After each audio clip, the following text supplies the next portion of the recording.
உபாகமம் 6ஆம் அதிகாரம், அதில் வசனங்கள் 4-6 வரைக்கும். இஸ்ரவேலே கேள், நம்முடைய தேவனாகிய கர்த்தர் ஒருவரே கர்த்தர். நீ உன் தேவனாகிய கர்த்தரிடத்தில் முழு இருதயத்தோடும் முழு ஆத்துமாவோடும் உன் முழு பலத்தோடும் அன்பு கூறுவாயாக. இன்று நான் உனக்கு கட்டளையிடுகிற இந்த வார்த்தைகள் உன் இருதயத்தில் இருக்க கடவுள். ஜெபம் பண்ணுவோம். பரலோக பிதாவே, இந்த வார்த்தைக்கு நேராக எங்களை ஒப்புக் கொடுக்கிறோம். தொடர்ந்து நீர் எங்களுக்கு சொல்லுகிற வார்த்தைகளை நாங்கள் கேட்டு அதன்படி நடக்க எங்களை பலப்படுத்தும். என்னென்ன காரியங்களாக தடைகளாக இருக்கிறதோ மாற்றுவராக இந்த வசனத்தை ஆண்டவரே கேட்பதற்கு எங்கள் இருதயங்களை நல்ல நிலத்தில் விழுந்த ஒரு விதைகள் போல மாற்றுவீராக. ஆவியானவர் தொடர்ந்து ஆண்டவர் அசைவாடி நீர் மகிமைப்படுவீராக. ஒவ்வொருடைய இருதயத்தில் இந்த வார்த்தைகள் செயல்படட்டும். உமக்கு கன மகிமை உண்டாகட்டும். இயேசுவின் நாமத்தில் பிதாவே, ஆமென். ஹல்லேலூயா. கடந்த நாட்களில் பார்த்தோம், தேவன் மோசேயின் மூலமாக இஸ்ரவேல் மக்களுக்கு வனாந்திரத்தில் அவர்கள் கடந்து வந்த பாதையில் ஏற்கனவே சொன்ன சில வார்த்தைகளை நினைவு கூறும்படியாக சொல்லி அவர்களை நினைவு கூறும் புஸ்தகமாக ரிப்பீட் பண்ணுகிறார், அல்லது மீண்டுமாக திரும்ப சொல்லி வசனங்களை சொல்ல அந்த பகுதி தான் இந்த உபாகமம் என்று பார்த்தோம். அப்படி சொல்லும்போது கர்த்தர் அவருடைய வார்த்தைகளை குறித்து அல்லது கட்டளைகளை குறித்து சில ஒழுங்குகளை சொல்லுகிறார். நீ உன்னுடைய நாட்கள் நீடித்திருக்க வேண்டும் என்று சொன்னால், அடுத்தது உன்னுடைய வாழ்க்கை நன்றாயிருக்க வேண்டும் என்று சொன்னால், அல்லது உன்னுடைய வாழ்க்கையிலே விருத்தி அடைய வேண்டும் என்று சொன்னால் இந்த கட்டளைகளை எல்லாம் நீ கைக்கொள்ள வேண்டும் என்று சொல்லுகிறான். அடுத்தது இந்த கட்டளைகளை நீ போதிக்க வேண்டும் என்று சொல்லுகிறான். இந்த நான் சொல்லுகிற வார்த்தைகள் பிறருக்கு சொல்லிக் கொடுக்கப்பட வேண்டும் என்று கர்த்தர் சொல்லுகிறார்.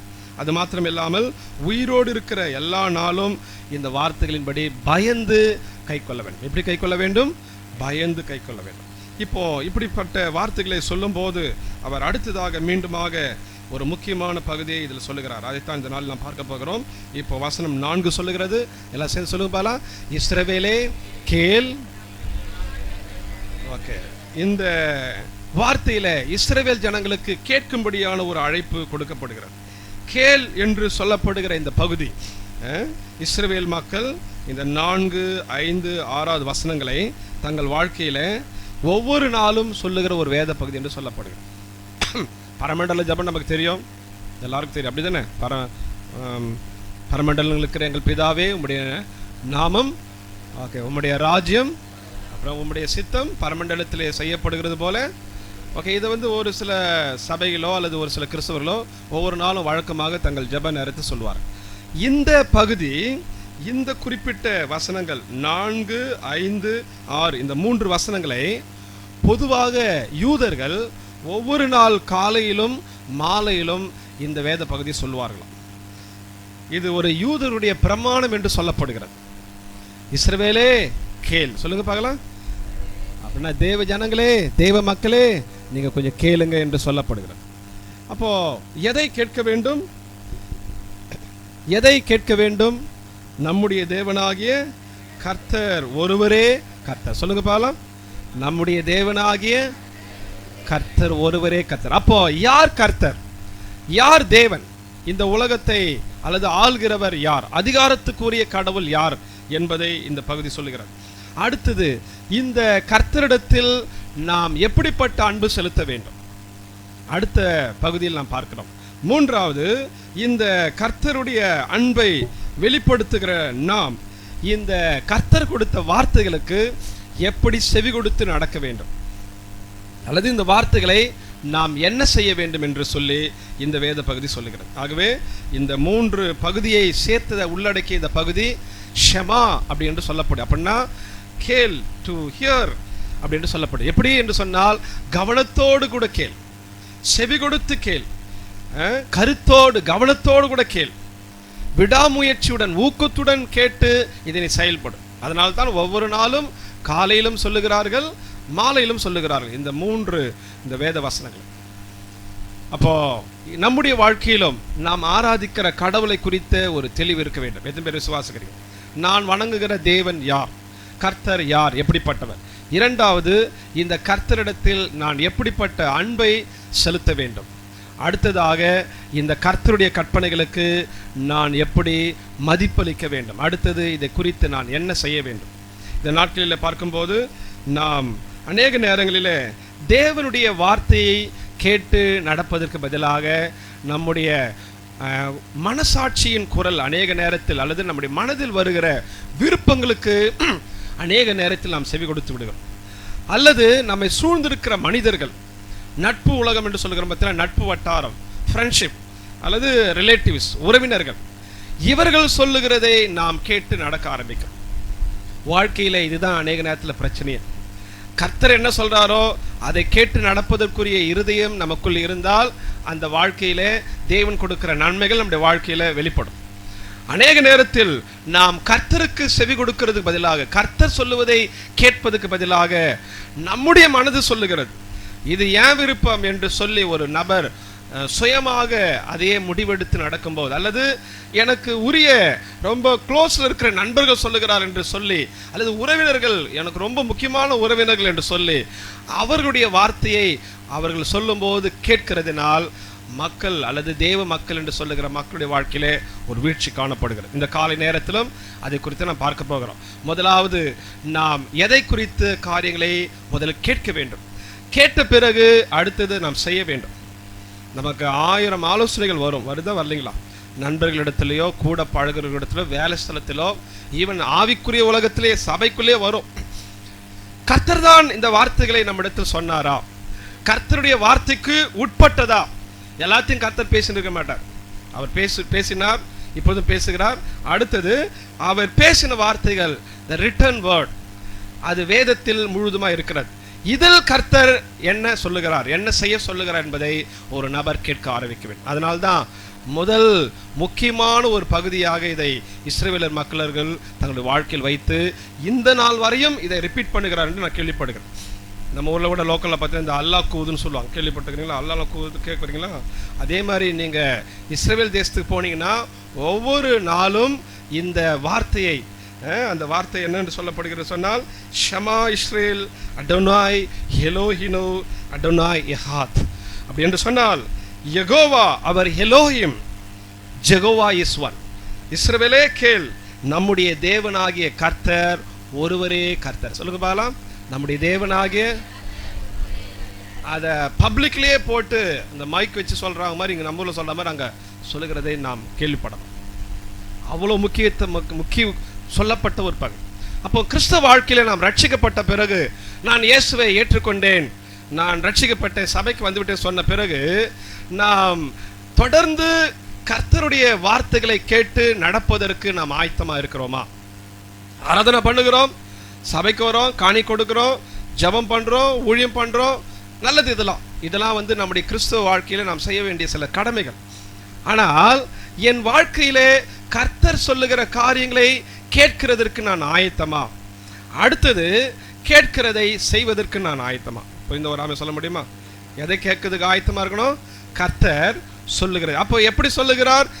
ஒரு சில காரியங்களை அவர் வேறு வேறு விதங்களிலே இன்றைக்கும் பேசுகிறார், சரிங்களா? ஒரு சில காரியங்களை வேதத்தின் வழியாக, வசனத்தின் வழியாக அவர் பேசிக் கொண்டிருக்கிறார். ஆனால் நான் கேட்பதற்கு ஆயத்தமா இருக்கிறேனா? கரங்களை தெரியாம சொல்ல முடியுமா?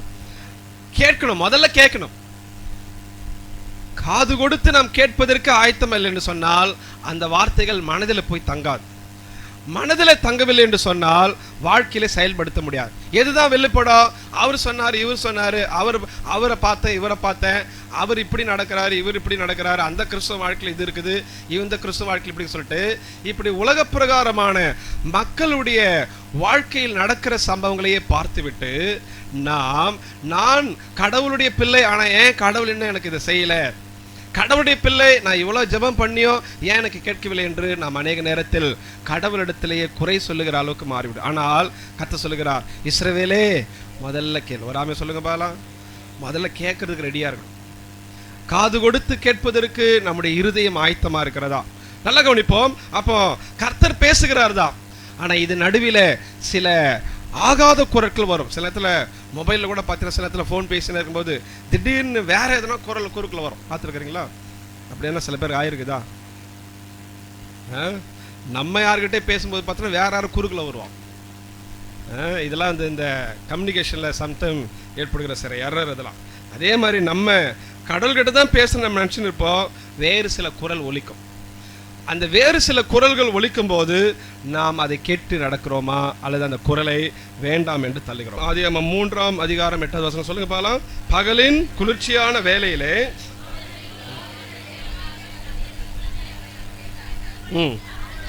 ஆதாமும்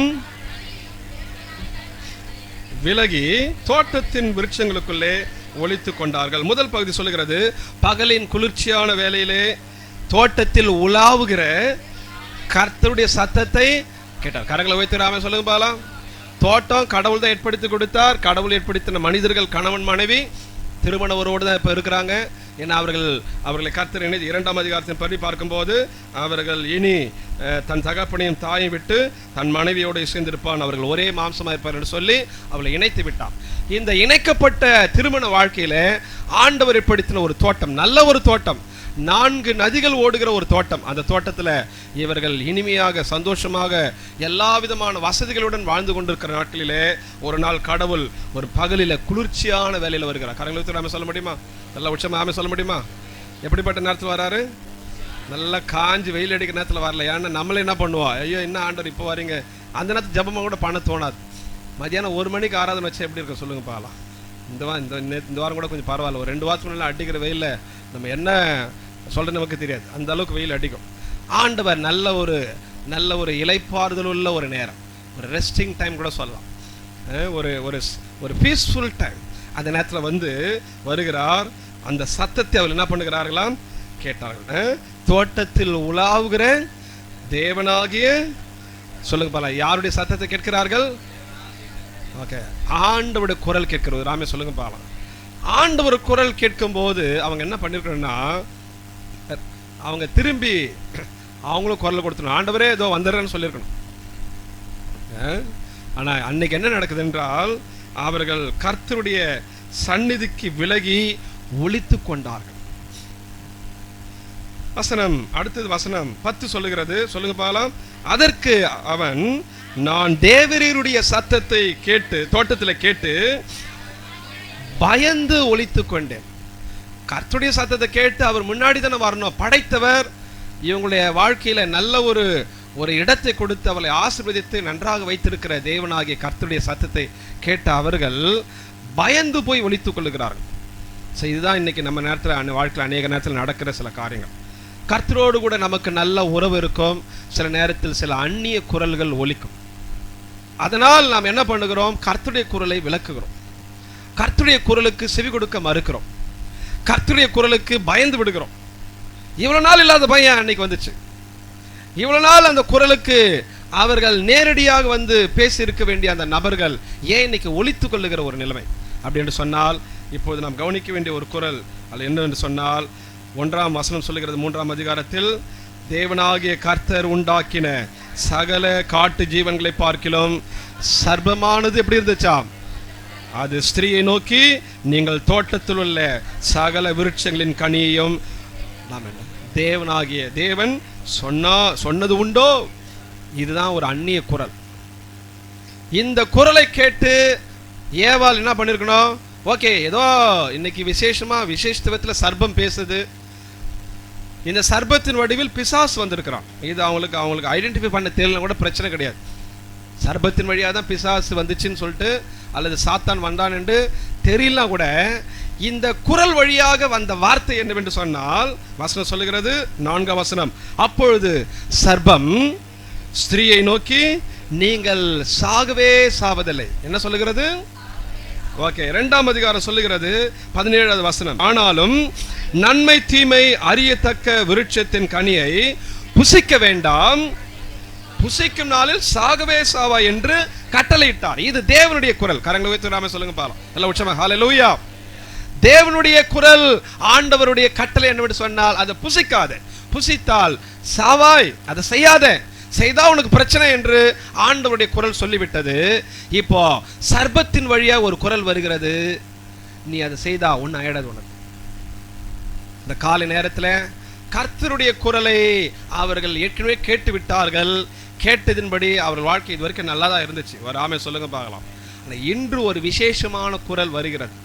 நல்லா கவனிக்கணும். பிசாசு டைரக்டா வரல, அல்லது எப்படி சொல்ல, அவனுடைய ஓன் அப்பியரன்ஸ் படி வரவில்லை, அவனுடைய சுய தோற்றத்தின்படி வரவில்லை, ஒரு விலங்கினுடைய உருவத்தை பயன்படுத்துகிறார். இந்த காலை நேரத்தில் நண்பர்கள் என்கிற விதத்தில், உறவினர்கள் என்கிற விதத்தில், அல்லது கூட பிறந்தவர்கள் என்கிற விதத்தில் உங்களுக்கு விரோதமாய் சில நேரத்தில் இப்படிப்பட்ட பிசாசின் குரல் ஒலிக்கலாம்.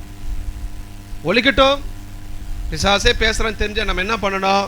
கர்த்தர் சொன்ன வார்த்தையை நான் ஏற்கனவே கேட்டிருக்கிறேன். எது பேர் அவன் சொல்ல முடியும்? என்ன பேசியிருக்கிறார் அவர்? 16, தேவனாகிய கர்த்தர் மனுஷனை நோக்கி சகல விருட்சங்களின் கனியும் என்ன பண்ணலாம், நீ எல்லாத்தையும் சாப்பிடு, என்ஜாய் பண்ணு. ஒரு ஆமே சொல்லுங்களேன் எல்லாருமாக. ஆண்டவர் எதையும் தடை பண்ணவில்லை. ஆனா இப்ப சொல்லுகிறான், பிசாசு சொல்லுகிறான், ஆண்டவர் எதை வேணாம்னு சொன்னாரோ நீ புசி. 3ஆம் அதிகாரம் சொல்லுகிறது, 5வது வசனம். இதை புசிக்கும் சொல்லும் போது ஆண்டவர் வேணாம் என்று விலக்கின ஒரு மரத்தினுடைய கனியை நீ புசிக்கும் நாளிலே முதல்ல என்ன சொல்றான்? உன் கண்ணு திறக்கப்படும். அப்போ இதுவரைக்கும் குருடாய் போன கண்ணா அப்படின்னா இல்லை, நல்லா தான் பார்த்துட்டு இருக்கிறாங்க, சர்பத்தை கூட பார்க்குறாங்க. ஆனால் இவன் சொல்லுகிறது ஒரு விசேஷமா உனக்கு கண்ணு, உனக்கு நிறைய புதிய வெளிப்பாடுலாம் வரும், நீ வேற மாதிரி உன்னுடைய பார்வையெல்லாம் ஒரு வித்தியாசமாகும் என்று அவளுடைய வாழ்க்கையில் அவளை ஒரு விதத்தில் அவளை ஏமாற்றும்படியை பேசுகிறான். அடுத்தது ஓகே, நன்மை தீமை அறிந்த ஆண்டவர் இதைத்தான் வேணான்றார். ஒரு ஆமே சொல்லுங்க பாக்கலாம், எதைத்தான் வேணாம் சொல்லிக்கிறாரு? நன்மை தீமை அறியத்தக்க விருட்சம் வேணாம். நீ நல்ல ஒரு மனசாட்சியோடு தேவனாகிய என்னுடைய குரலை கேட்டு என்னுடைய பிரசன்னத்தை நீ வாழ், அது போதும் சொல்லிட்டார். ஆனால் இவன் சத்துரு ஆண்டவர் வேண்டாம் என்று சொன்னத அந்த மரத்தின் கனியை, அதாவது நன்மை தீமை அறியத்தக்க விருட்சம் அல்லது மரத்தின் கனியை நீ சாப்பிட்டுட்டு நீ நன்மை என்னன்னு அறிஞ்சுக்கோ, தீமை என்ன. எப்பவுமே பாவம் எல்லாருடைய வாழ்க்கையில வரும்போது செய்துதான் பார்க்கலாமே. நான் சின்ன வயசுல இருக்கும்போது பசங்க கூட விளையாட போவேன், ஏரிலாம் இருக்கும். விளையாட போகும்போது பார்த்தீங்கன்னா திடீர்னு ஒரு நாள் பசங்களை கூட்டிகிட்டு ஒரு பையன் இன்னொருத்தனு சிகரெட் பிடிக்குது எப்படி சொல்லி கொடுக்குறான். நான் வேற கூட இருக்கிறேன், அதெல்லாம் எப்படி சொல்றது, கூட இருக்கிற ஃப்ரெண்டு தான், அதுவும் சொல்லி கொடுக்குறாள், என் கூட நல்லா பழகிறாள். இன்னொருத்தரும் சொல்லி கொடுக்குறான், ஏய் இப்படி தான்டா வத்து குச்சி கிழிக்கணும், இப்படி தான் வாயில் வைக்கணும். சொல்ல புரியுதுங்களா? இப்போ இந்த நட்பு தொடர்ந்து என்ன ஆகும்? அதே பழக்கமாக கிறிஸ்தவ உலகத்திலே அநேக விசுவாசிகள், ஈவன் இன்க்ளூடிங் காட்ஸ் சர்வன்ட்ஸ், தேவ ஊழியர்கள் ஏன் சில நேரத்தில் இடறி போகிறாங்கன்னா அவங்க நட்பு சரி கிடையாது.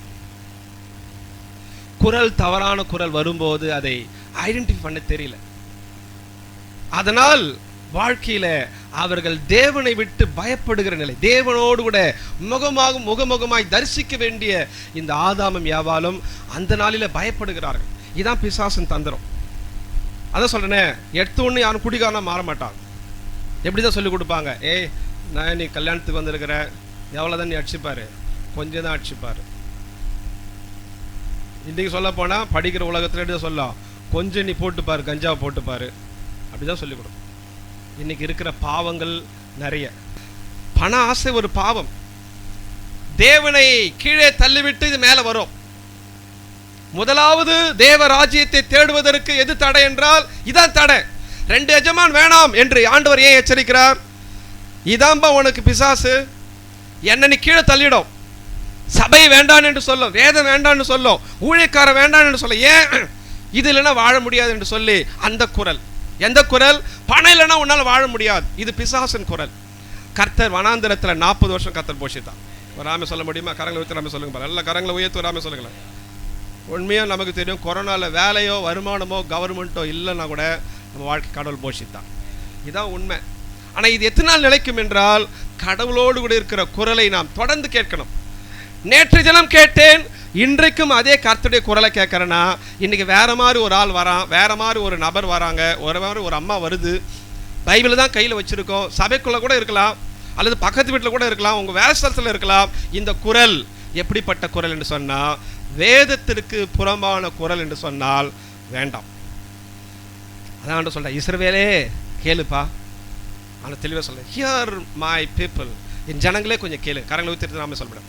ஏன் இன்னைக்கு அநேக வாலிபர்கள் இடையே போறாங்க? அவங்களுக்கு என்ன ரட்சிப்பு தெரியாதா? சபைக்கு வந்தது கிடையாதா? அபிஷேகம் கிடையாதா? ஏன் இன்னைக்கு விசுவாசிகள் இடறி போகல? ஏன் இன்னைக்கு ஊழியக்காரர்கள் இடறி போகிறான்னா, ஏன் பைபிள் தெரியாதா? பைபிள் பற்றி பிரசங்கம் பண்ண தெரியாதா? எல்லாம் தெரியும். ஆனால் பிசாசுனுடைய தந்திரமான குரல் ஒரு வாழ்க்கையில் வரும், கண்டிப்பா வரும், எல்லாருக்கும் உண்டு. இயேசுக்கே வந்தது. நீ தேவகுமாரனே ஆனால், எப்படி சொல்றான் பார்த்தீங்களா? எப்படி சொல்றான் சொல்லுங்க பாலாம், அந்த வசனத்தை கொஞ்சம் சொல்லுங்க பாலாம். எப்படிதான் ஆரம்பிப்பா? நீ ஒரு விசுவாசியானா, நீ ஒரு ஊழியக்காரனா, என்ன நீ சபைக்கு வர விசுவாசியா, இனியா நீ அப்படியே கிடக்குற? ஏசு ஏசு சொல்லி உனக்கு என்ன நடந்துச்சு? நீ கொஞ்சம் செய்து பாரு. குரல் யாருடைய குரல்? எந்த குரல்? எப்படிப்பட்ட குரல்? அடுத்தது, இந்த குரலுக்கும் கர்த்தர் சொன்ன வார்த்தைக்கும் என்ன வித்தியாசம்? இந்த கால நேரத்தில் பார்க்கும்போது இந்த முதல் குரல், இதை புசிக்க வேண்டாம். இரண்டாவது குரல் சொல்லுகிறது, இதை நீ புசித்தால் சாகவே சாவதில்லை, உன் கண்ணு திறக்கப்படும், நீ எப்படி ஆயிடுவ? நன்மை தீமை அறிந்து. சொல்லுங்க பார்க்கலாம்.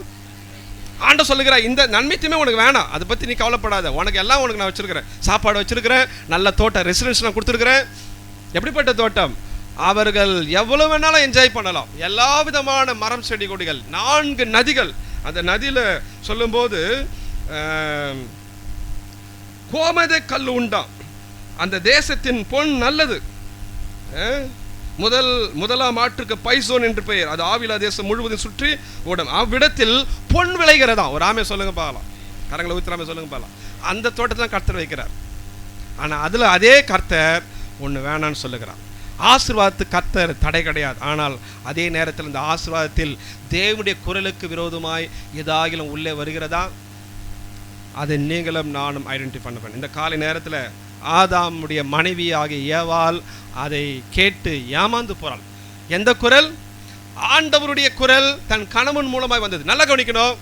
இந்த தோட்டத்தில் இருக்கிற விருட்சங்களை புசிக்கலாம், அதை நீ ஒருவேளை அந்த நன்மை தீமை அறியத்தக்க மரத்தினுடைய வேண்டாம் என்று சொன்ன மரத்தினுடைய கனியை புசித்தா சாவா என்று கர்த்தர் ஆதாமுக்கு தான் சொல்லுகிறார். ஒரு ஆமை சொல்லுங்க பாலம், கரங்களை வச்சு சொல்ல முடியுமா? ஆதாம் இடத்திலிருந்து அந்த இன்ஸ்ட்ரக்ஷன் ஏவாளுக்கு போயிருக்கணும். ஆனா இப்ப பிசாசு என்ன பண்றா? ஏவாளிடத்தில் பேசுகிறான். ஆதாம் கிட்ட ஏன் வரலன்னு தெரியல, அவர் வேற எங்கன்னா டியூட்டிக்கு போயிருந்தாரான்னு தெரியல, ஒருவேளை தூங்கியிருந்தாரான்னு தெரியல, அல்லது ஒருவேளை ஆதாம் ஏமாற மாட்டான், இந்த அம்மா தான் ஏமாற சொல்லிட்டு அவனுக்கு தெரிஞ்சிச்சான்னு தெரியல, என்னவோ நமக்கு தெரியாது. ஏதோ ஒன்று பிசாசு யாரை தான் அப்ரோச் பண்ணுகிறான். யாரை தான் அப்ரோச்? பெண்கள்லாம் சொல்லுங்க பாலாம், பெண்கள்லாம் சொல்லுங்க பாலாம். ஏவாளை தான் அப்ரோச் பண்ணுறான். அந்த அம்மா என்ன பண்ணுறான்? ஏமாந்து போகிறான்.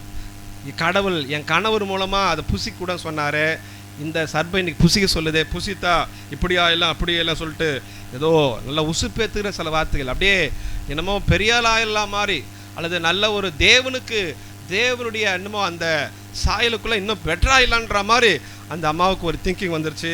அவங்க புசிக்கிறாங்க. புசித்த பிறகு கணவனிடத்தில் கொடுக்குறாங்க. கணவன் என்ன பண்ணுறாங்க? அவர் என்ன பண்ணுறார்? அதுக்கு எந்த ஒரு மறுபேச்சு சொன்ன மாதிரி தெரியல, அவரும் புசிக்கிறார். இப்பொழுதுதான் அடுத்த குரல் வருகிறது. இப்போ 8ஆம் வசனத்தை கொஞ்சம் பாருங்க பாலாம். 3ஆம் அதிகாரம் 8ஆம் வசனம். பகலின், எல்லாரும் சேர்ந்து சொல்லுங்க பாலாம், 3:8. பகலின் உலாவுகிற தேவனாகிய கர்த்தருடைய சத்தத்தை அவர்கள் கேட்டார்கள். யார் கேட்டது? இப்போ 2 பேருமே கேட்குறாங்க. ஆதாமும் கேட்கிறான், அவருடைய மனைவி ஏவாளும் கேட்கிறாங்க. முதலில் சொன்ன தேவனுடைய கர்த்தருடைய சத்தத்துக்கு இவர்கள் கீழ்ப்படியாத நேரம் வந்த பிறகு இந்த குரல் ஒலிக்கிறது. அடுத்தது, அவர்கள் வாழ்க்கையில் பயந்து ஓடினது மாத்திரமில்லாமல் அவர்கள் வாழ்க்கையில் தேவனுக்கு முன்பதாக நிற்கக்கூடியதான ஒரு ஸ்லாக்கியத்தில் அவர்கள் குறைப்பட்டு விடுகிறார்கள். நாம் அநேக நேரத்தில் ஆசீர்வாதத்தை அனுபவிக்க வேண்டிய நாம் அநேக நேரத்தில் தேவனுடைய குரலை கேட்டிருக்கிறோம். அடுத்து அதே குரலுக்கு ஈக்குவலாக இதை செய்யாதே, அல்லது இதை தேவன் சொன்னதை செய்யாதே, அல்லது தேவன் சொன்னதை விட இது பெட்டராக இருக்கும் என்று சொல்லி ஏதாகிலும் அந்நிய குரல்கள் வரும்போது செய்கிற நமக்கு சில தீய விளைவுகள் வருகிறது. அது முதல்ல நமக்கு ஏற்படுகிறது தேவனோடு கூட இருக்கிற உறவில் ஒரு விரிசல், தேவனோடு கூட இருக்கிற ஐக்கியத்தில் ஒரு தடை அல்லது ஒரு பயம். ஏன் இப்போ முன்ன மாதிரி ஆண்டவரிடத்தில் தைரியமாக ஜெபம் பண்ண முடியல? ஏன் தைரியமாக ஆலயத்துக்கு வந்து அவர் ஆராதிக்க முடியல? ஏன் தைரியமாக ஆண்டோடைய ரட்சிப்பை பற்றி சொல்ல முடியல? இங்கே வந்து கிடையாது, தனிப்பட்ட வாழ்க்கையில் கூட ஏன் இப்போ சொல்ல முடியலன்னா, ஏதோ தேவனுக்கும் நமக்கும் இடையில் இருக்கிற உறவில் ஏதோ ஒரு விரிசல் இருக்கிறது. ஏன் அந்த விரிசல் வந்தது? அதை நம்ம யாரும் யோசிக்கிறது கிடையாது. ஐயோ ஒரே பிரச்சனையாக இருக்குது, ஒரே கடனாக இருக்குது, ஒரே வியாதியாக இருக்குது, ஒரே தொந்தரவாக இருக்குது, ஒரே சண்டையாக இருக்குது, நம்ம எதான் பேச கிடப்போம். வியாதி பற்றி தான் பேசி கிடப்போம். ஆனால் வியாதிக்கு என்ன தீர்வு, அடுத்தது இந்த வியாதி ஏன் வந்துச்சு அதை சொல்கிற டாக்டர்கிட்ட நம்ம போக மாட்டோம். போன என்ன நம்ம சொல்லுவோம், ஐயோ அவர் நிறைய ஃபீஸ் கேட்பாரியா, அப்புறம் 1 மாதம் பெட்டில் போய் படுன்னு சொல்லுவார். அப்புறம் என் வேலை என்ன ஆகுது, என் தொழில் என்ன ஆகுது, என் படிப்பு என்ன ஆகுது, என்ன சொல்லப்போனால் ஊழிக்காரங்க என்ன சொல்லுவாங்க, என் ஊழி என்ன ஆகுது. இதுதான் உண்மை. ஏன் இந்த வியாதி நிறைய பேர் அதை கேட்க மாட்டோம். ரெண்டாவது, அதுக்குரிய தீர்வையை நம்ம விரும்ப மாட்டோம். ஐயோ வீட்டில் ஒரே பிரச்சனை, ஒரே சண்டை. ஏன் சண்டை வந்துச்சு? உறவில் இருக்கிற விரிசல், வேற ஒன்றுமே கிடையாது. தேவனுடைய குரலை கேட்டு நடப்பதில் எங்கேயோ நம்ம மிஸ் பண்ணி இருக்கிறோம். நாம் அதை ஐடென்டிஃபை பண்ணணும். எந்த இடத்துல நான் தேவ குரலை நான் கேட்டு நடக்கவில்லை, அடுத்தது அது எப்படி விட்டுற மாட்டார் கர்த்தர். இதுக்கு ஒரு சொல்யூஷன் வச்சிருக்கிறார், தீர்வு வச்சிருக்கிறார். எந்த ஆதாம் ஏவாளை வசனம் சொல்லுகிறது பாருங்க, 11 சொல்லுகிறது, அப்பொழுது அவர் நீ நிர்வாணி என்று உனக்கு அறிவித்தவன் யார்? நான் நிர்வாணியா இருப்பதனால பயந்து ஓட சொல்லும் போது அதை அறிவித்தது யார் சொல்லு. புசிக்க வேண்டாம் என்று நான் உனக்கு விலக்கின விருட்சத்தின் கனியை புசித்தாய். கீழே சொல்லுகிறது, கர்த்தர் என்ன பண்ணுகிறாராம், அவளுக்கு ஒரு தோல் உடையை உண்டு பண்ணுகிறாராம். 21 வசனம், தேவனாகிய கர்த்தர் ஆதாமுக்கும் மனைவிக்கும் தோல் உடைகளை உண்டாக்கி அவளுக்கு கொடுத்தனார். இதுதான் கர்த்தருடைய இரக்கம். எத்தனை பேராம சொல்ல முடியும்?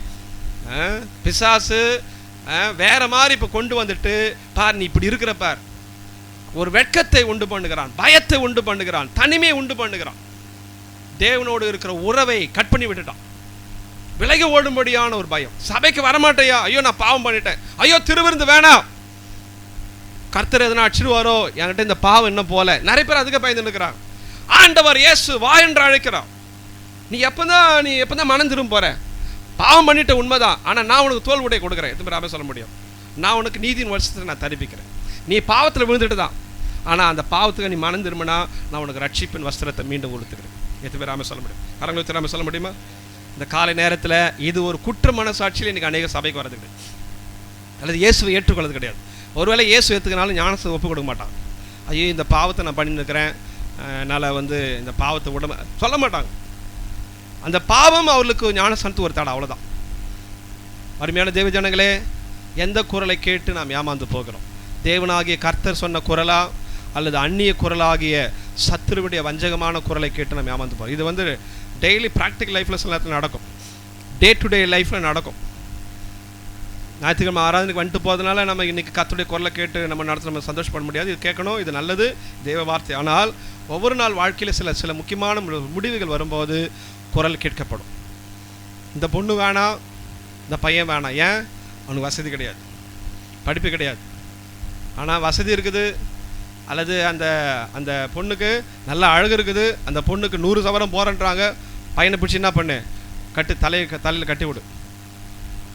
அப்போ எதை பார்க்கல? ரட்சிப்பை பார்க்கல. அடுத்தது கர்த்தருடையோடு கூட இருக்கிற ஐக்கியத்தை பார்க்கல. பொண்ணுக்கு 100 சவரம் வருது, அவ்வளோதான். ஸோ குரல், மறுபடியும் சொல்லப்போனால் குரல். இதை யார் சொல்கிறதுங்க? பெற்றோர் விரும்ப மாட்டாங்க, ரட்சிக்கப்பட்ட பெற்றோர் விரும்ப மாட்டாங்க. ஆனால் கூட இருக்கணும் சொல்லுவான், உன் பையனுக்கே சரியான வேலை கிடையாது, பொண்ணு எப்படி எத்தனை வருது, 100 சவரம் எத்தனை வருது. குரல், கூட இருக்கிற குரல்.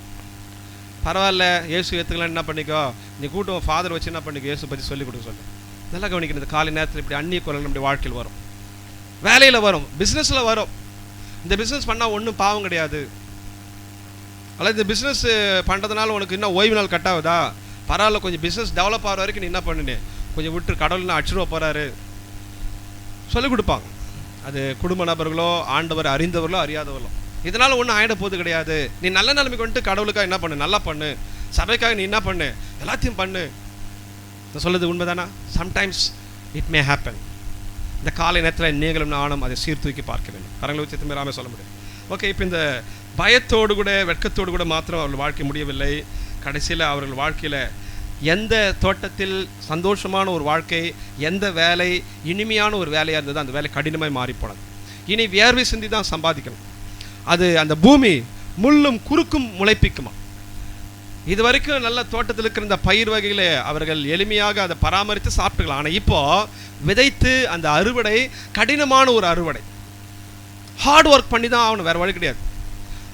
ஒர்க் ஒன்றும் பாவம் கிடையாது, ஒர்க் ஒன்றும் ஆண்டவர் கொடுக்காது கிடையாது, கர்த்தர் தான் கொடுத்துருக்குறார். ஆனால் இப்போ அந்த ஒர்க்கில், அந்த வேலையில் கடினம் வந்து விட்டது. அவ்வளோ கடினப்பட்டாலும் அது வேதனையாக தான் இருக்கும். 3:19 நீ எடுக்கப்பட்டபடியினால் திரும்ப மட்டும் உன் முகத்தின் வேர்வையால் ஆகாரம் புசிப்பாய். மண்ணாயிருக்கிற எங்க தான் பாப்பற, மண்ணு தான் பாப்பற. ஆனா அது வரைக்கும் என்ன பண்ண போற தெரியுமா? என்ன பண்ண போற? உன் முகத்தின் வேர்வையால் தான் என்ன பண்ணோம்? ஆகாரம் புசி. ஒரு அல்ல சொல்லுங்க பாலம். இன்னும் கீழே சொல்ல போனா அது வருத்தத்தோடு தான் அது இருக்குன்னு சொல்லுகிறான். அந்த 17ஆம் வசனத்து கீழ்ப்பகுதி சொல்லுங்க பாலம். நீ உயிரோடு இருக்கும் நாளெல்லாம் வருத்தத்தோடே அதன் பலனை புசிப்பாய். சொல்லுங்க பாலம். மீண்டும் 17 கீழ்ப்பகுதி எல்லாம் சொல்லுங்க பாலம். நீ உயிரோடு இருக்கும் நாளெல்லாம் நீ இனிமேல் வேலை செய்ய போறல்ல, அது வருத்தமா தான் இருக்கும் உனக்கு. அதுல நீ ரொம்ப ஹார்ட் ஒர்க் பண்ணணும். வருத்தம் மட்டும் இல்லை, வியர்வை சிந்தணும். சுமலா வராது. ஆனா ஆண்டவர் உருவாக்கின தோட்டத்தில் அவள் வாழ்க்கை அதை பண்படுத்தணும். அவர்களை என்ன பண்ண, அந்த தோட்டத்தை காக்கணும். அதான் வேலை, செக்யூரிட்டி வேலை. நல்லா அவள் வாழ்க்கை இனிமே. ஆனால் இப்பொழுது அந்த தோட்டத்தை விட்டு அனுப்பப்படும். 23ஆம் வசனம் சொல்லுகிறது, அவன் எடுக்கப்பட்ட மண்ணை பண்படுத்த தேவனாகிய கர்த்தர் அவனை ஏதேன் தோட்டத்திலிருந்து அனுப்பிவிட்டார். பாவம், கீழ்ப்படியாமை, அந்நிய குரல் நம்மை வெளியேற்றுகிறது. அந்நிய குரல் சில தேவையில்லாத வாதைகளை கொண்டு வருகிறது. அந்நிய குரல் உறவை தடை பண்ணுகிறது. இது அநேக விசுவாசிகள் புரிஞ்சுக்க மாட்டாங்க. கர்த்தர் என்ன கைவிட்டுட்டாரு, கர்த்தர் என்ன வெள்ள அமிச்சிட்டாரு. அல்லேலூயா. ஒரு அல்லேலூயா சொல்லுங்களேன். வெள்ள அமிச்சுன்னா பட்டினி போட விட்டாரு, ஒரு வழி உண்டு பண்ணி கொடுக்குறார். முதல்ல நீ ஈஸியாக இருந்தால் இன்னும் கஷ்டப்பட்ட, அவ்வளோதான். இந்த காலை நேரத்தில் எப்பொழுதெல்லாம் பாவம். அருமையான தேவ ஜனங்களே, நீங்கள் தேவனுடைய குரலை கேட்பதற்கு நாம் அனைவரும் விருப்பப்படுகிறோம். ஆனால் இடையில வரும், விசுவாசிகள் மூலமாக கூட வரும். அங்கே என்னமோ நடக்குதாமே, அங்கே ஏதோ பெட்டராக அபிஷேகம் இறங்குதாமே, அங்கே என்னமோ அக்கினி இறங்குதாமே. வேணாம், இதெல்லாம் வேணாம், தயவுசெய்து வேணாம். சபைக்கு இருக்கிற சபையில் உண்மையாக இருங்க. இதெல்லாம் ஏன் எல்லாம் சில நேரத்தில் சொல்ல வேண்டியதுன்னா, அநேகருக்கு புரிவதில்லை. அதனால் ஆசீர்வாதம் வருது, அதெல்லாம் விடுதலை தான் வருதா, சுகம் வருதான்னு கேட்டிங்கன்னா அதெல்லாம் யோசிக்க மாட்டான். த கரப்டட் மைண்ட், அந்த மைண்டை கரப்ட் பண்ணி விட்டுருவான். ஆவியானவர் அவங்களோடு கூட இடைப்படுகிற அந்த சத்தத்துக்கு கேட்படுகிற அந்த எண்ணம் தான் போயிடும். கர்த்தர் சொல்லுகிறேன், நான் என்ன சொல்கிறேன், நீங்கள் முழங்கால் படிட்டு உபவாசம் போட்டு ஜெபம் பண்ணுங்கள், கர்த்தர் உங்களுக்கு கொடுக்காத விடுதலை ஒன்றும் கிடையாது. அப்படி இல்லையா, ப்ராப்பரான வேலை, உங்களுக்கான சுகத்தை நீங்கள் தான் போய் தேடணும். இருதய பலவீனம் வந்துடுச்சு, ஹார்ட் அட்டாக் வந்துடுச்சுன்னா அதுங்க ஜெபம் பண்ணி தான் சரி பண்ண சொல்லி உட்காந்துடாதீங்க. அதுக்குன்னு ஒழுங்காக மெடிக்கல் படி ஒழுங்கான வழிமுறை நிறைய இருக்குது. சொல்லி புரிஞ்சவராமே சொல்லுங்களேன். எவ்வளோ பெரிய அற்புத அடையாளங்கள் செய்தவங்கெல்லாம் ஹார்ட் பேஷண்ட்டாக இருந்து போனவங்களாம் இருக்கிறாங்க. நல்லா கவனிக்கணும். வரங்கள் வேறு, அவருடைய சரீரத்தில் இருக்கிற ஒழுங்குமுறை வேறு. புரிஞ்சவராமே சொல்லுங்க பாலாம். கடந்த நாட்டில் ஒரு ஊழியர் பற்றி கேள்விப்பட்டேன். அவருடைய ஊழியங்களில் பயங்கரமான அற்புத அடையாளம் நடக்குமா. கிரியேட்டிவ் மிரக்கல் சொல்கிறாங்க. கை இப்படி இருக்குதா, அப்படியே ஜெபம் பண்ண அப்படியே விரியுமா. கால் அப்படியே சூமி போன காலை அப்படியே ஸ்ட்ரைட்டாக அப்படியே வளருமா. அந்த ஊழியக்கார் ஒரு நாள் வியாதியில் படுத்துட்டார். அப்போ கேட்குறாங்களா, என்னங்க நீங்களே நிறைய பேருக்கு சுகத்தை கொடுத்தால் பயங்கரமான மிரக்கல் பண்ண, எப்படின்னா என் வாழ்க்கையில் சில காரியங்கள் கீழ்ப்படியாமல் வந்துச்சுன்னு ஒத்துக்கினார். ராமே சொல்ல முடியுமா? இப்போ நான் அதுக்கு மனம் திருப்பிட்டு சொல்லுங்கள். அருமையானவர்களே, வரங்களை குறித்து ஏமாந்து போகாதீங்க. கர்த்தரான சுகத்தை கொடுக்காம விட மாட்டார். கண்டிப்பாக நான் விரும்ப கர்த்தர் சுகத்தை கொடுப்பார். காத்துருங்க, கொஞ்சம் வெயிட் பண்ணுங்க. இல்லை இன்றைக்கே வேணும், இன்ஸ்டண்ட்டாக வேணும்னா போய்க்கோங்க. கர்த்தருடைய குரலில் உங்களுக்கு விடுதலை இருக்கிறது. என் வசனத்தை அனுப்பி குணமாக்குவேன் என்று ஆண்டு சொல்லுகிறான். வசனம் புடமிடுகிற வசனம், வசனத்துக்கு கீழ்ப்படிகள் வாழ்க்கை நன்றாக இருக்கும். அவ்வளோதான். இன்றைக்கே வேணும். இதெல்லாம் அது புதிய ஆத்துமாக்களுக்கு இன்னைக்கு கொடுக்குது. I'm ready.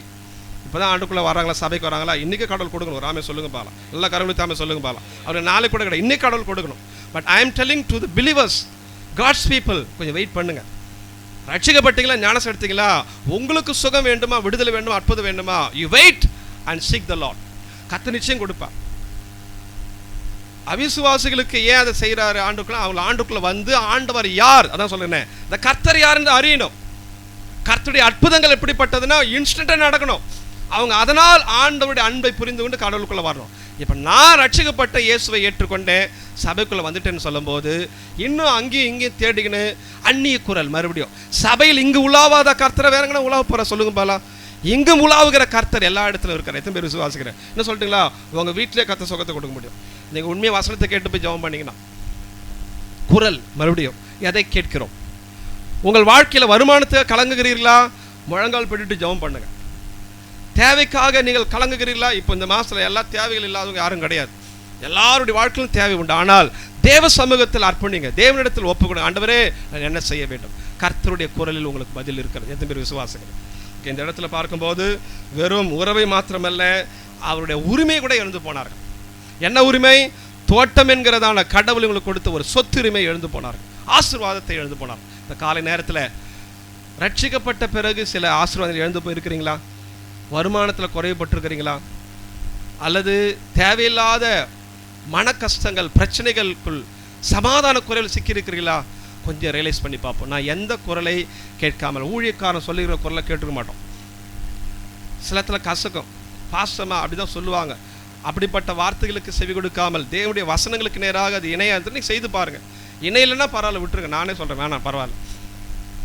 இதையெல்லாம் மீறி சுயமாக முடிவெடுத்துட்டு அவர் சொன்னாரு, அப்படியே போட்டா பொண்ணு வேலையும், அவர் 10,000 ரூபாய் போட்டா அப்படியே 1 லட்சம் சம்பாரிச்சு சொல்லிட்டு ஏமாந்து போய் யாரா இருக்கிறீங்களா? கர்த்தரிடத்தை முதல்ல மனம் திரும்புங்க. முதலாவது தேவராஜ்யம். எதுவுமே நான் சொல்ல முடியும், அவருடைய நீதியை தேடுங்கள். இது தேவ குரல், தேவனுடைய வார்த்தை, இது தேவனுடைய வாக்குத்தத்தம். மனுஷனுடைய குரலை கேட்டு தேவ சமூகத்தை எழுந்து போய் ஏமாந்து போய் ஒருவேளை இருந்தா கர்த்தர் மீண்டுமாக மனம் இறங்குகிற கர்த்தர். எத்தனை பேர் விசுவாசிக்கிறேன்? அவர் தோல் உடைய கொடுக்குறார். நம்ம வாழ்க்கையை இன்னைக்கு வெட்கப்படுத்தி, அவமானப்படுத்தி, நிந்தைக்குள்ளாக கேவலப்படுத்தி நிற்க வச்சிருக்கிறானா பிசாசு? நம்ம ஆண்டவரை விட்டு தூரம் ஓட வச்சிருக்கிறானா? ஆண்டவருடைய ஆசீர்வாதங்களை தடை பண்ணியிருக்கிறானா? ஆண்டவர் மீண்டுமாக ரிப்பீட் அது திரும்ப கொடுக்க விரும்புகிறார். அவர் மீண்டுமாக ஸ்திரீயின் வித்தில் இருந்து ஒரு வித்தை உண்டு பண்ணுவேன்னு சொல்கிறார். 3:15 சொல்லுங்க பாலம். 3:15 உனக்கும் ஸ்திரீக்கும், எல்லாம் சேர்ந்து சொல்லுங்க பாலம். ஆதியாகமம் 3:15 உனக்கும் உன் வித்துக்கும் பகை உண்டாக்குவேன், அவர் உன் தலையை நசுக்குவார், அவர் உன் தலையை நசுக்க போறார். இது தேவன் எந்த நபர் மூலமாக, எந்த அந்நிய குரலுக்குரிய நபரோ அவரை டீல் பண்றார். ஒரு ஆமை சொல்லுங்க பாலம். கரங்களை ஊற்றி சொல்ல முடியுமா? பிரச்சனை யாருக்கு தான்? ஆதாம் ஏவாளுக்கு. ஆனால் அந்த பிரச்சனை ஆதாம் ஏவாளுக்குள்ள கொண்டு வந்தது யாரு? பிசாஸ். இப்போ ஆண்டு முதல்ல ஆதாம் கிட்ட பேசுறாரு, நீயே ஏமாந்த. பெண்ணுகிட்ட வராரு, நீயே செவி கொடுத்த. 3 பிசாஸ் கிட்ட வராரு, நீ இவங்களை நீ ஏமாத்தி இப்படி பண்ணியா, உன் தலை நசுக்கப்படும். Not now. நீங்கள் நானும் ஒரு சில நேரங்கள் ஏமாந்து போயிருக்கிறோமா? ஒரு சில அந்நிய குரலை கேட்டு பிசாசு குரலை ஏமாந்து போயிருக்கிறோமா? ஒரு நியாய தீர்ப்பை வச்சிருக்கிறேன். அருமையான. ஆனால் நீங்கள் மனம் திரும்பணும், நீங்கள் ஒப்பு கொடுக்கணும், ஆண்டுகிட்ட அறிக்கையிடணும், மன்றாடணும். நான் ஏமாந்தது உண்மைதான், தேவனே உங்கள் குரலை கேட்காம சபையில் உலாவுகிற தேவனுடைய பிரசன்னத்தை விட்டுட்டு அந்நிய மக்களுடைய பிரசன்னத்தை நான் அதிகமாக தேடினேன். நண்பர்களுடைய பிரசன்னம் அது அவங்களுடைய லிங்க், ஃபெல்லோஷிப், அவங்களுடைய சகவாசத்தை அதிகமாக விரும்பினேன். நம்ம எல்லாருக்கும் நண்பர்கள் தேவை, நம்ம எல்லாருக்கும் உறவுகள் தேவை. ஒரு ஆமை சொல்லுங்க பாலாம். கரங்களை ஊற்றி ஆமை சொல்லுங்க பாலாம். நான் இயேசுவை ஏற்றுக்கொண்டேன், மகனே நீ இனிமேல் எனக்கு மகன் கிடையாது போ அப்படிலாம் சொல்கிறாதீங்க. நான் இனிமேல் ஆண்டுடைய பிள்ளையாகிவிட்டேன், எனக்கு நீ இனிமேல் தாய் கிடையாது, எனக்கு இயேசுப்ப தான் தாய் அப்படி யாரும் சொல்கிறாதீங்க. ஒரு ஆமை சொல்லுங்க பாலாம். கரங்களை ஊற்றி ஆமை சொல்லுங்க பாலாம். பக்கத்தில் கைப்பிடிச்சு சொல்லுங்கள், இப்போ கொஞ்சம் தூக்கம் போயிடும். உறவை நீங்கள் விட்டுறாதீங்க சொல்லுங்க பாலாம். ஆனால் அந்த உறவில் வர குரல் அந்நிய குரல்னால் துரத்தி அடிங்க, அவ்வளோதான், முடிஞ்சு போச்சு. எத்தனை பேர் இப்போ புரிஞ்சிச்சு? நீங்கள் எதனா சொல்லிக்கங்க பாஸ்டர், எனக்கு அவன் தான் வேணும், அவள் தான் வேணும், என் சொந்தக்காரன் தான், மச்சான் தான் வேணும், அவன் தான் கொடுக்க போகிறான், ஏசப்பா கொடுக்க அப்படி கூட குரல் வரும். ஏமாந்து போகாதீர்கள். ஏமாந்து போய் நம்ம வாழ்க்கையில் சில தீமையான அனுபவங்களுக்குள்ளே இருக்கிறது ரொம்ப வேதனை. மீண்டும் அதற்கு ஒரு தீர்வை கர்த்தர் வைச்சிருக்கிறார். இந்த காலை நேரத்தில் நாம் மனம் திரும்பினால் அதை பெறலாம். ஓகே, இப்போ இந்த காலத்தில் அதைத்தான் இப்போ மீதம் சொல்கிறது. இஸ்ரவேலே நீ என்ன பண்ணினே கே, முதல்ல உன் தேவன் யா. உபாகமம் 6:4 வசனம் சொல்லுங்க பாலாம். இஸ்ரவேலே கேள், நம்ம தேவனாகிய கர்த்தர் ஒருவர் தான் கர்த்தர். எதுவுமே கடவுளுக்கு தமிழ் சொல்ல முடியாது. முதல்ல தெளிவாக அறிஞ்சிக்கும். இந்த கடவுள் எப்படிப்பட்டவர்? வேகமாக சில வசனம் சொல்லுகிறேன், அதன் பிறகு நாம் ஜெபித்து முடிக்க போகிறோம். உபாகமம் 5 வசனங்கள் 6-7 சொல்லுங்க பாலாம். உன்னை புறப்பட பண்ணின உன் தேவனாகிய கர்த்தர் நானே, இந்த தேவனாகிய கர்த்தர் என்னை அன்றி உனக்கு வேற தேவர்கள் உண்டாயிருக்க வேண்டாம் என்று சொல்லுகிறார். அதே சமயத்தில் எகிப்திலிருந்து புறப்பட பண்ணினவர் அல்லது அடிமைத்தனத்தை உடைத்த கர்த்தர். எத்தனை பேர் விசுவாசிக்கிறீங்க? இந்த காலை நேரத்தில் உங்கள் வாழ்க்கையில அடிமைத்தனம் இருக்கிறதா? இந்த கர்த்தரிடத்தில், இந்த ஒரே கர்த்தரிடத்தில் வாருங்க. இஸ்ரவேலே உன் தேவனாகிய கர்த்தர் ஒருவர் தான் கர்த்தர். சொல்லுங்க பார்க்கலாம் மறுபடியும். இஸ்ரவேலே கேள், நம்முடைய தேவனாகிய கர்த்தர் ஒருவர் தான் கர்த்தர். எத்தனை பேர் விசுவாசிக்கிறீங்க அதை? அப்போ மற்றதெல்லாம் என்னங்க பாஸ்ன்னு கேட்டிங்கன்னா அது தனியாக தான் பைபிள் ஸ்டடி எடுக்கணும். இப்போ நான் எடுத்தேன்னா அது டைம் பத்தாது. சொல்ல புரியுதுங்களா? ஏன்னா அதெல்லாம் விரும்ப மாட்டோம். அதை புரிஞ்சுக்கினா இதில் கொஞ்சம் ஸ்ட்ராங்காக நிற்கலாம். வெறும் இந்த ஒரு வசனத்தை மட்டும் கர்த்தர் தான் ஒருத்தர் சொன்னால் அது ரொம்ப நாளைக்கெல்லாம் நிற்காது. என்னை பொறுத்த வரைக்கும் அப்போ மற்றதெல்லாம் எங்கே, மற்றதெல்லாம் ஏன், அது ஏன் நம்ம ஆராதிக்க கூடாது, மற்றதுக்கு ஏன் முக்கியத்துவம் கொடுக்கக்கூடாதுன்னு சொன்னால் வேத வசனம் இருக்குது. முடிந்தா ஒரு சில வசனம் இப்போ நான் சொல்ல விரும்புகிறேன். முதல்ல இந்த கர்த்தர் அடிமைத்தனத்திலிருந்து நம்மை விடுவிக்கிறவர். எகிப்திலிருந்து புறப்பட பண்ணின தேவனாகிய கர்த்தர், எகிப்தினுடைய அடிமைத்தனத்திலிருந்து விடுவித்த கர்த்தர், எகிப்தில் இருக்கிறதான எல்லா விதமான பாவத்தின் கட்டுகளிலிருந்து விடுவித்த கர்த்தர், எகிப்தில் இருக்கிற பிசாசுடைய எல்லா விதமான அந்த அதிகாரத்திலிருந்து விடுதலையாக்கின கர்த்தர். அந்த கர்த்தர் சொல்லுகிறார், என்னை என்று உனக்கு. ஓகே, ரெண்டாவது சொல்லுகிறது 2 சாமுவேல் 7:20. கொஞ்சம் வேகமாக வாசிக்கலாமா?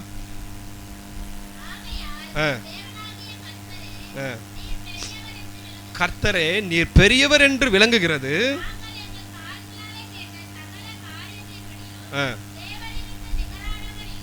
தேவரீருக்கு நிகரானவர் இல்லை.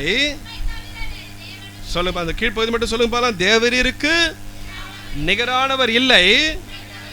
ஓகே, 1 ராஜாக்கள் 18:21 கொஞ்சம் எடுத்துக்க பாலாம், எடுத்துக்க வாசிங்க பாலாம். அப்பொழுது எலியா சகல ஜனத்தண்டைக்கு வந்து, நீங்கள் எந்த மட்டும் 2 நினைவுகளால் குந்தி குந்தி நடப்பீர்கள். சொல்லுங்க பாலாம். கர்த்தர் தெய்வமானால் என்றார். ஜனங்கள் பிரதியுத்தரமாக அவனுக்கு ஒன்று சொல்ல அமைதியாயிட்டான். உங்களுக்கு கர்த்தர் வேண்டுமா, பாகால் வேண்டுமா, இயேசு வேண்டுமா, உலகம் வேண்டுமா, இயேசு வேண்டுமா, உன்னுடைய பழைய தெய்வங்கள் வேண்டுமா? கர்த்தர் தெய்வமானால் அவரை பின்பற்றுங்கள், பாகால் தெய்வமானால் அவனை பின்பற்றுங்கள். நோ ரெஸ்பான்ஸ், என்ன பதிலும் வரல. இப்போ சூஸ் பண்ணணும். ஏன்னா இந்த இஸ்ரவேல் மக்கள், இந்த வசனத்தை சொன்ன மக்கள், இஸ்ரவேலே கேள் உன் தேவனாகிய கர்த்தர் ஒருவரே கர்த்தர்ங்கிற வசனத்தெல்லாம் கேட்ட மக்கள் இப்பொழுது என்ன பண்ணிட்டாங்க, பின்வாங்கி போயிட்டாங்க.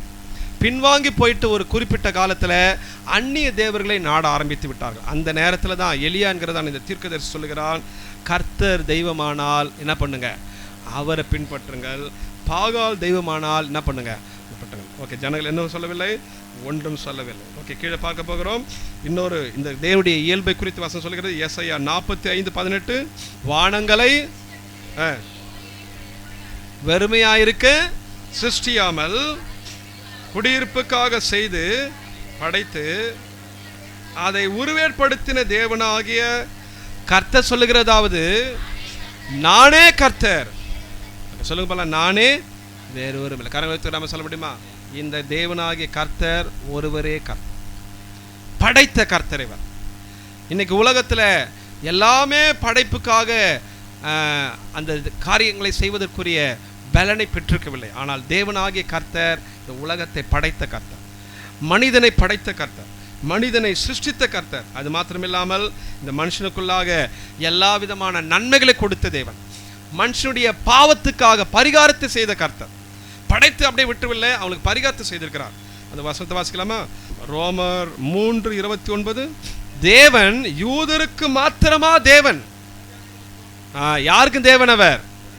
அப்போ இஸ்ரவேலே கேள் சொல்லிட்டு டெய்லி சொல்றாங்களோ, அந்த யூதருக்கு மட்டும்தான் தேவனா? இல்லை, எல்லா மக்களுக்கும் அவர் தேவன். ஆம், புறஜாதிகளுக்கும் அவர் தேவன் தான். 30 வசனம் எல்லாம் சேர்ந்து சொல்லுங்க பாருங்க. 30, விருத்த சேதனம் உள்ளவர்களை விசுவாசத்தினாலும், விருத்த சேதனம் இல்லாதவர்களை விசுவாசத்தின் மூலமாயும் நீதிமான்களாக்குகிற தேவன் ஒருவரே. சொல்லுங்க பாருங்க, அந்த தேவன் எப்படிப்பட்டவர்? ஒருவர். கரங்களை ஊத்துறாம சொல்ல முடியுமா? நீதிமானாக்குகிற இந்த கர்த்தர் ஒருவர் தான் கர்த்தர். இவரை தவிர கர்த்தர் கிடையாது. இவர் படைத்தவர், இவர் அடிமைத்தனத்திலிருந்து விடுதலையாக்கி நம்மை கொண்டு வந்து நிறுத்துகிற கர்த்தர். அடுத்தது, இந்த கர்த்தர் ஒருவேளை பாவிகளாக, புறஜாதிகளாக, அந்நிய தெய்வங்களை நாடினவர்களாக, தேடினவர்களாக, ஒருவேளை இந்த ஆண்டவர் பற்றியே ஒன்றும் தெரியாது, இயேசு பற்றியே எனக்கு ஒன்றும் தெரியாது சொன்னாலும் அவர்களை கூட நீதிமான்களாக்குகிறார். எத்தனை பேர் ராம சொல்ல முடியும்? கரங்களை ராம சொல்ல முடியுமா? அவர்களை கர்த்தர் நல்ல பாதையில் கொண்டு வந்து விடுகிறார். அவர்கள் வாழ்க்கையில பாவங்களை மன்னிக்கிறார், சாபங்களை எல்லாம் நீக்குகிறார், நோய்களை குணமாக்குகிறார். அந்த தேவனாகிய கர்த்தர். எதுவுமே ராம சொல்ல முடியும்? இவங்களுக்கு ஏதோ ஆதியிலிருந்து கிறிஸ்துவலா இருக்கணும், அல்லது இவங்க கிறிஸ்துவ மதத்தில் பிறந்திருக்கோம், ஒண்ணுமே தேவையில்லை. இயேசுவை பற்றி ஒரு அறிவு கூட எனக்கு தெரியாதுங்க, அந்த இயேசுவை பற்றி என் குடும்பத்தில் ஒருத்தர் கூட தெரியாதுன்னு சொன்னாலும் அந்த நபர்களுக்கும் இயேசு தெய்வமாக இருந்து நீதிமானாக்குகிறவராக இருக்கிறார். எத்தனை பேர் விசுவாசிக்கிறீங்க? ஒரு ஆமென் சொல்ல முடியுமா? நீதிமான் என்று சொன்னால் பாவங்களை கழுவி எந்த தேவனுடைய ஸ்தானத்தை இழந்து போனோமோ அந்த ஸ்தானத்தில் நம்மை நிறுத்துகிறார். எந்த தேவனுடைய ஆசீர்வாதத்தை இழந்து சாபத்துக்குள்ளானமோ சாபத்தின் பிடியிலிருந்து விடுதலையாக்கி ஆசீர்வாதத்துக்கு நேரம் கொண்டு வந்து நிறுத்திடுறார். எத்தனை பேர் ஆமென் சொல்ல முடியும்? உடனே ஆசீர்வாதம் கையில் கொடுத்துட மாட்டார் ஆண்டவர். அந்த ஆசீர்வாதத்துக்குரிய பங்கில் நம்ம நிறுத்தி விட்டார். ஆனால் நீங்களும் நானும் அந்த நீதியின் பாதையில், நீதிமானாக்கின கர்த்தருடைய பாதையில் தொடர்ந்து நடந்தால் எதெல்லாம் இழந்து போனோமோ அதை நாம் பெற்றுக்கொள்ள முடியும். இந்த கிறிஸ்தவர்கள் அநேக நேரத்தில் ஆசீர்வாதத்துக்குள்ள வந்துட்டோம், இயேசு ஏற்றுக்கினா எல்லாம் வந்துட்டு சொல்லிட்டு அந்த பாதையில் நடக்க விரும்பவில்லை. அந்த தேவனாகிய கர்த்தரை முகமுகமாய் தரிசித்து ஒவ்வொரு நாள் நடத்து அவர் குரலே கேட்க வேண்டும் என்கிறதான அந்த கற்பனை அநேக நேரத்தில் விரும்புவதில்லை. பாதி இயேசுவை கேட்குறோம், பாதி பைபிளை கேட்குறோம், பாதி உலகத்தின் குரல், பாதி பிசாசுடைய தந்திரமான வழி. அவன் நேரம் வரமாட்டான், தந்திரமான வழியில் வந்து ஏமாற்றி இன்னைக்கு கிறிஸ்துவுக்குள்ள வந்துட்டு சொன்னாலும் புது சிருஷ்டியாக வாழ முடியாமல், கிறிஸ்துவுக்குள்ளாக வந்தாலும் ஆபிரகாமுடைய ஆசீர்வாதங்களை முழுமையாக சுதந்திரிக்க முடியாமல், கிறிஸ்துவுக்குள் வந்துவிட்டாலும் பாவத்திலிருந்து ஒரு ஜெயம் பெற்ற ஒரு வாழ்க்கையை வாழ முடியாதபடிக்கு கீழே தள்ளி விடுகிறான். இந்த காலை நேரத்திலும் கிறிஸ்து அதற்காய் மரிக்கவில்லை, அதற்காக தேவனாகிய கர்த்தர் என்று தன்னை அவர் நிரூபிக்கவில்லை. அவர் நம்முடைய வாழ்க்கையில் இழந்து போன நன்மைகளை, ஆசீர்வாதங்களை அவர் மீண்டும் கொடுக்கிறவராக இருக்கார். விசேஷம் சொல்லப்போனால் எதெல்லாம் எந்த நீதியெல்லாம் நம்ம இழந்து போயிட்டோமோ இயேசு கிறிஸ்து மூலமாக அதை கொடுக்கிறார். இப்போ சொல்லுகிறது இந்த தேவனாகிய கர்த்தர் ஒருவரே கர்த்தர். இதை நம்ம புரிந்து கொள்ள வேண்டும். இயேசு சொல்லிவிட்டார், நானே வழியும் ஜீவனுமாயிருக்கிறேன், என்னாலே அல்லாமல் ஒருவனும் இந்த பிதாவா. இந்த தேவன் எப்படிப்பட்டவர் என்று சொன்னால் ஒரே தேவன், ஆனால் பிதா, குமாரன், பரிசுத்த ஆவியானவராக செயல்படுகிறார். பரிசுத்த தேவன் நம்முடைய வாழ்க்கையில பெரிய காரியங்களை செய்கிறவர் இருக்கிறார். நம்மளாம் இருந்திருக்கலாமா? ஒரு ஜெபம் பண்ணுவோம்.